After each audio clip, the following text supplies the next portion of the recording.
We're referring to it as the sore thumb building. It just looks ridiculous. It's like, I don't know, 3 or 4 times higher than its neighbor. Some waterfront residents say that a proposed development by real estate firm Arkfield Capital at the site of 10 Lower Spadina behind me could possibly cause a number of problems for the existing buildings in the area. And they say it's not just the 49-story height they're worried about. A petition opposing the development has garnered more than 1,200 signatures online. Traffic is a really serious issue. If you look at the building, you'll notice that it has no land around it. There's only a small alleyway.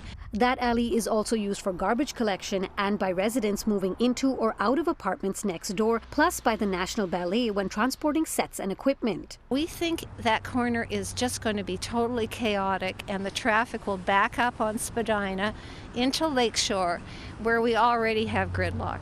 In a statement, Arkfield Capital tells City News the existing driveway is to be maintained with conditions improved by incorporating the loading operations into the proposed building.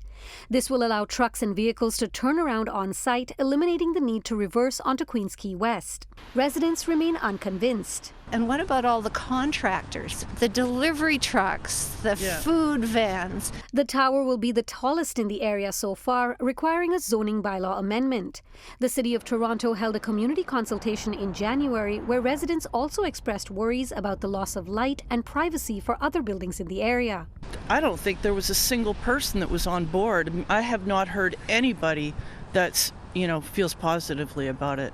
The city's planning staff are recommending changes to the design, including reducing the building's height, increasing the tower's distance from the property line, and minimizing shadows on nearby parks and schoolyards. Arkfield says they are reviewing the city's comments to determine an appropriate and comprehensive response. So far, they have not appealed the recommendations at the Ontario Land Tribunal. In an email to one of the residents we spoke to, Councillor Asma Malik said city staff and the developers are still discussing the changes in the hopes of finding a resolution. Should conversations break down, we do expect an appeal would be imminent. Now, Arkfield Capital tells us that they cannot comment on the possibility of an appeal at this time, but they will continue to work with Councillor Asma Malik and the city to come up with a mutually agreeable solution for the site. For City News, I'm Dilshad Burman.